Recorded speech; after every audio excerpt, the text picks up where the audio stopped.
మహిళా శక్తి జిల్లా పంపని కార్యక్రమానికి చేసిన గౌరవనీయులు పెద్దలు మన మంత్రివర్యులు దామోదర్ రాజనరసింహ గారికి, అలాగే జాయింట్ కలెక్టర్ గారికి, సిడిసి చైర్మన్ గారికి, లైబ్రరీ చైర్మన్ గారికి, అలాగే నా తోటి ఫ్యామిలీ గారికి, అలాగే ఆత్మకమిటీ చైర్మన్ ప్రభు గారికి,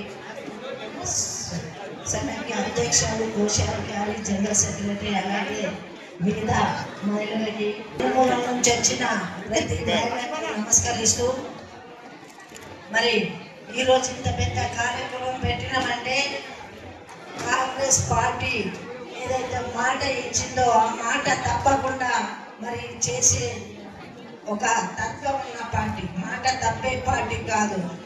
ముఖ్యమంత్రి రేవంత్ రెడ్డి గారు కానివ్వండి, సీతక్క గారు కానివ్వండి, మన మంత్రులందరూ కూడా మహిళను ఉత్తేజపరిస్తే, ఒక మహిళ ఇంట్లో మరి ఆర్థికంగా ఎదిగితే ఆ ఇల్లు బాగుపడుతుంది, సమాజం బాగుపడుతుంది, దేశం బాగుపడుతుందని ఎలా అయితే మనము కవులు చెప్తున్నారో అది ఇప్పుడు మనం నిజంగా చూస్తున్నాం. కాంగ్రెస్ పార్టీలో చేసే ఏ పనైనా ముందుగా మహిళను పెడుతుంది. చూడండి, ఇల్లు ఇచ్చిన మహిళలే, ముఖ్యంగా మరి బస్సు మరి 2 రోజుల్లోనే బస్సు ఫ్రీగా మనకు ఏర్పాటు చేసిరు. మరి జ్యోతి వెలుగు కూడా మనకు ఇంటింటికి 200 యూనిట్ల ఫ్రీ ఇవ్వడం జరుగుతుంది. మహిళలకు మరి ప్రోత్సహిస్తున్న పార్టీ మన ఇంద్రమ్మ పార్టీ, కాంగ్రెస్ పార్టీ. మరి ఇప్పుడు మీకున్న ప్రతి ఒక్కరికి కూడా సౌలత్ ఇస్తూ ఈరోజు చీరలు అందరు కూడా వస్తున్నాయి. వేరే ప్రతిపక్ష వాళ్ళు ఏమంటున్నారు, కొందరికి ఇస్తారు, కొందరికి అదేమీ కాదు. మాట ఏ విధంగా ఇచ్చిందో ప్రతి ఒక్కరికి వైట్ కార్డు ఉన్న ప్రతి మహిళలకు కూడా మరి రేషన్ కార్డు ఉన్న వాళ్ళకి చీర ఇవ్వడం జరుగుతుంది.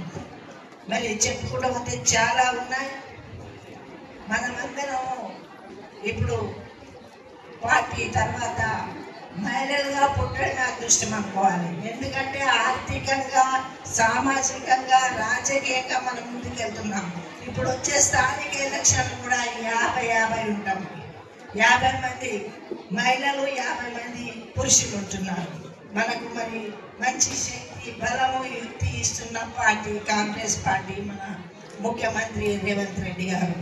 కానీ మనం అందరం కూడా పార్టీ కోసం మీరందరూ మంచి మనసుతో ఆశీర్వదించి మనం ముందుకు తీసుకెళ్ళాలి.